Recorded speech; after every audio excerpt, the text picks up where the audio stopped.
Hola, mi nombre es Lucila Martínez, soy estudiante de Medicina.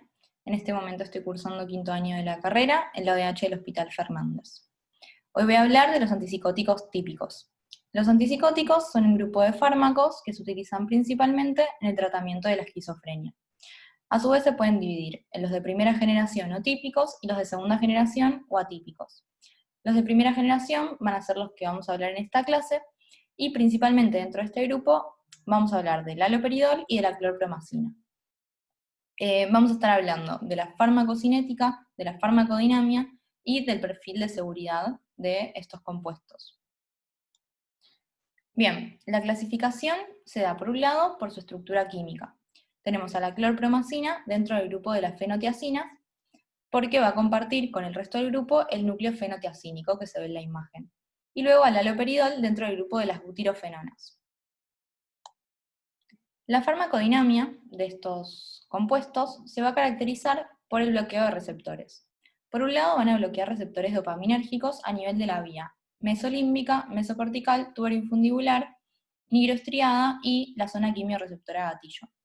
Lo que más nos va a importar es el bloqueo a nivel de la vía mesolímbica, que va a ser el que les va a dar la acción terapéutica, que va a ser la acción antipsicótica. Luego también van a bloquear receptores alfa-1 adrenérgicos, receptores histaminérgicos y receptores muscarínicos. Todas estas acciones lo que les van a dar es el perfil de efectos adversos. Después las fenotiacinas característicamente también bloquean los canales de calcio voltaje dependientes, que esto les va a dar efectos adversos cardiovasculares. Otra clasificación, aparte de la clasificación química que vimos antes, va a ser la clasificación clínica, que va a estar basada en la potencia de bloqueo de los distintos receptores.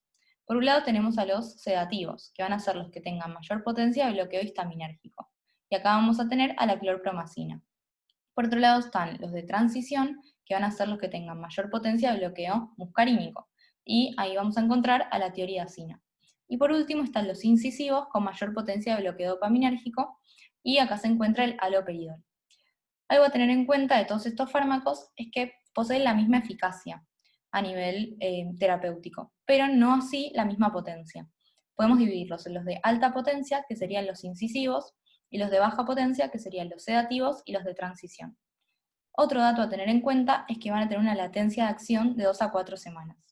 Esto quiere decir que su efecto terapéutico va a tardar de 2 a 4 semanas en aparecer. Un dato importante para avisarle a los pacientes. Bien, farmacocinética. Empezamos con la del haloperidol.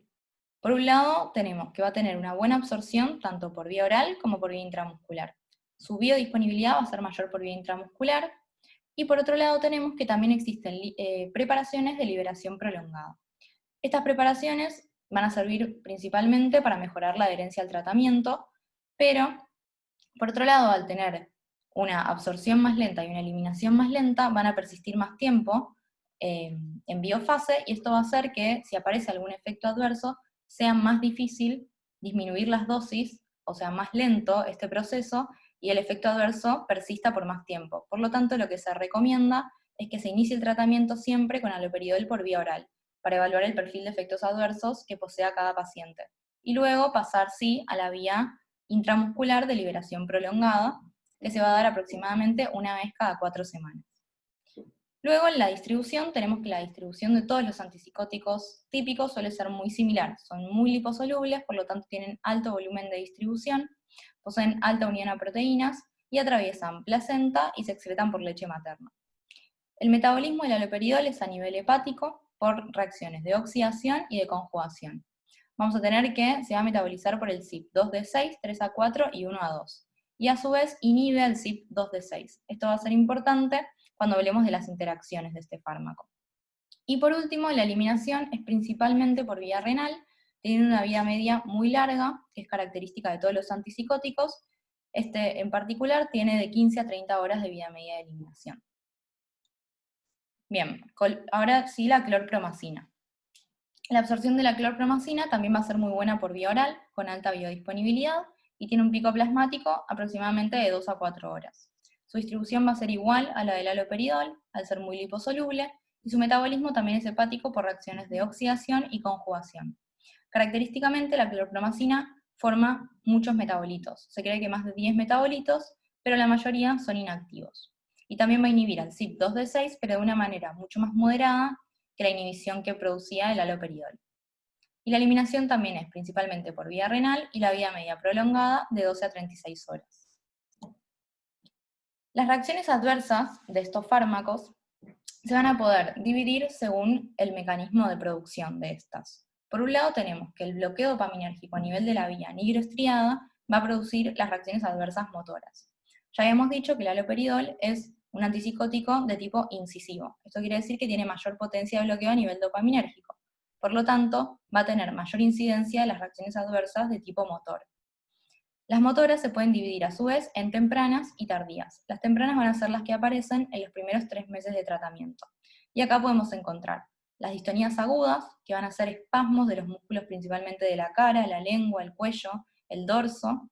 Estas distonías aparecen principalmente en pacientes jóvenes que inician por primera vez un tratamiento antipsicótico, aparecen en los primeros 5 días aproximadamente y pueden tratarse con antiparkinsonianos.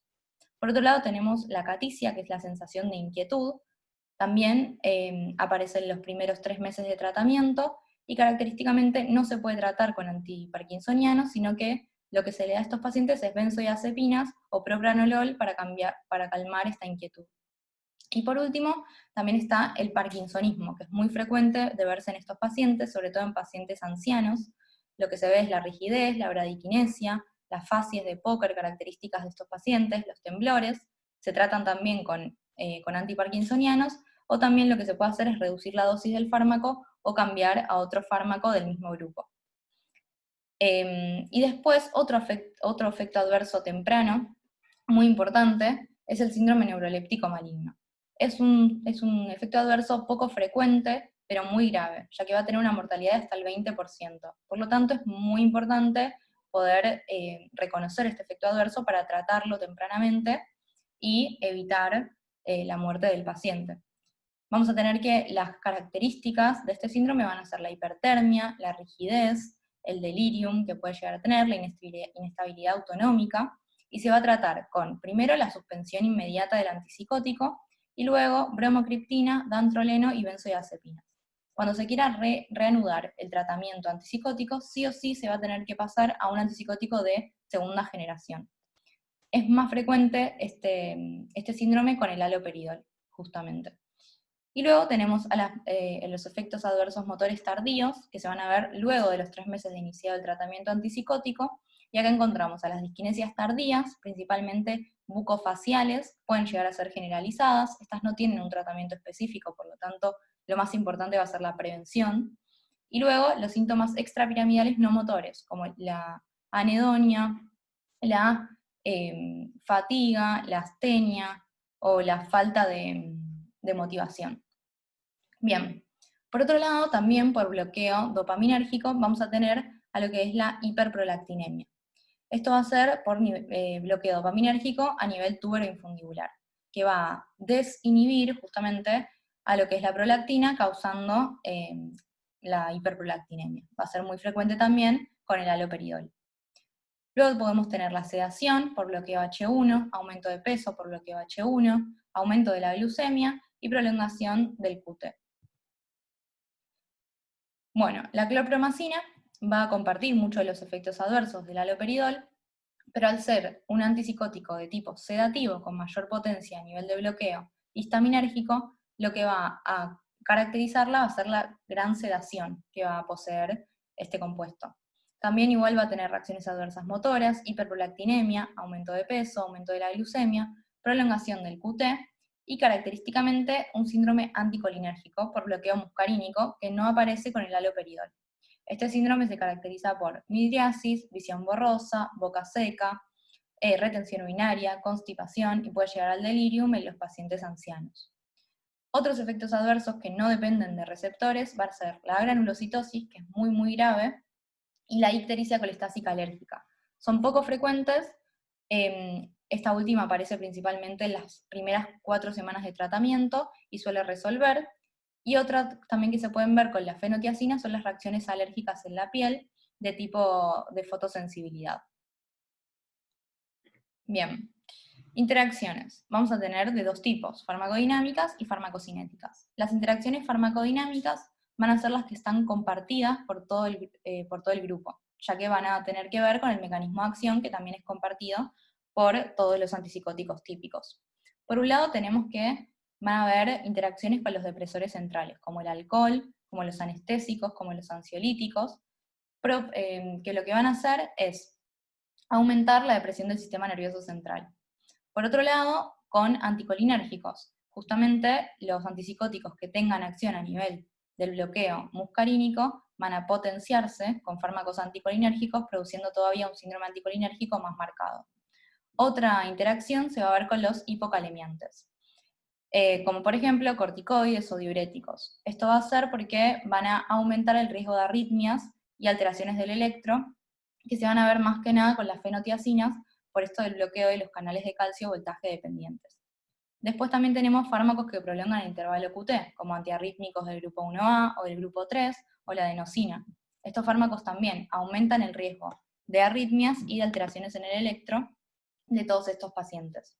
Y luego, por último, tenemos la levodopa y los agonistas dopaminérgicos, que lo que van a hacer es un efecto totalmente opuesto al de justamente los antipsicóticos, por lo tanto va a disminuir la potencia de los antipsicóticos y de estos fármacos. Bien, y luego en las farmacocinéticas tenemos interacciones por un lado también con anticolinérgicos, que lo que van a hacer es retrasar la absorción de estos fármacos, y con ya individuales y más características, por ejemplo del haloperidol, a nivel del metabolismo hepático, vamos a ver que va a aumentar los niveles plasmáticos del haloperidol, la fluoxamina y la fluoxetina, y los van a disminuir los inductores enzimáticos del CYP3A4, como por ejemplo carbamazepina, rifampicina y efavirenz. Esto también se puede llegar a ver con la clorpromacina, pero de una manera mucho más leve que con el haloperidol. Bien, entonces, conclusiones de la clase. Por un lado, tenemos que los antipsicóticos típicos todos comparten los mismos mecanismos de acción. También poseen la misma eficacia, pero no así la misma potencia, como dijimos antes. Tienen un periodo de latencia de 2 a 4 semanas. El haloperidol tiene más efectos adversos motores, justamente por ser un antipsicótico incisivo, con mayor bloqueo a nivel dopaminérgico. La clorpromacina va a tener más efectos adversos sedativos y cardiovasculares, por ser un antipsicótico sedativo, con mayor potencia a nivel de los receptores histaminérgicos, y por otro lado por ser una fenotiacina, que posee bloqueo de canales de calcio voltaje dependientes, y por otro lado, tener en cuenta y siempre recordar el síndrome neuroléptico maligno, una reacción adversa muy importante por su alta mortalidad y con un tratamiento que hay que empezar precozmente para que funcione y para que aumente la tasa de éxito de este tratamiento. Y como datito, saber que el principal uso de estos antipsicóticos va a ser la esquizofrenia. Bien, para saber más, el que le interese el tema y el que quiera saber más, puede leer cualquiera de estos dos libros de farmacología, tanto el Flores como el Goodman. Tienen mucha información y van a ampliar mucho más sobre todas las características farmacocinéticas y farmacodinámicas de estos compuestos. Desde ya, muchas gracias por escucharme y nada, adiós.